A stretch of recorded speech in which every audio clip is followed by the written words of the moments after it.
Нема причина за покачување на цената на левот, изјави денеска министерот за финансии Фатмир Бесими, аргументирајќи. Дали откупната цена на пшеницата оваа година во однос на лани е поскапа кај нас во Македонија? Според информациите од земјоделие не. Дали електричната енергија е поскапа? Според информациите што ги имаме не. Што меѓувреме се случило за да тие најавуваат поскапување на цената на левот?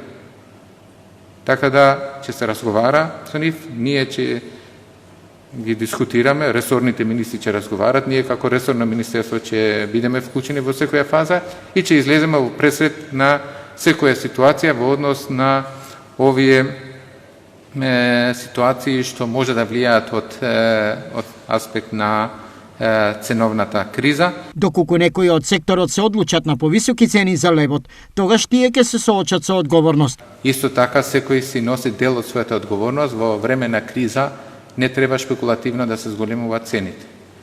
Не преюдицирам дека тука има шпекулации, но сакам да кажам дека за било која такво прашање ние сме спремни да разговараме, затоа што медиумски укажување на работи кои влијаат врз очекувањата на стопанството не помагаат. Со оглед на секојдневното зголемување на цените на различни артикли, прашањето е за сите дали владата има планирани дополнителни мерки за заштита на стандардот. Владата следи и работи постојано во однос на тоа подготовка да види кои се ефектот, кои се непогодени. Кажавме неколку пати дека мерките се однесуваат за ќе бидат таргетирани са најранливите категории и таму каде што има потреба и во однос на стопанството.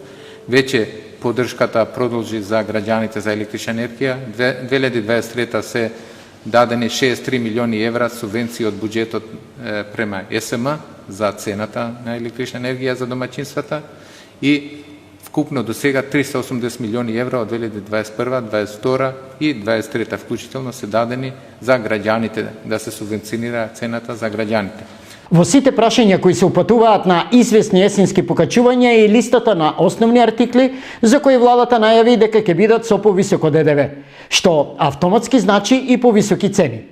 За неја Бесими рече дека е најавен увид, но не потенцираше кога владата ќе донесе одлука за повисоко ДДВ.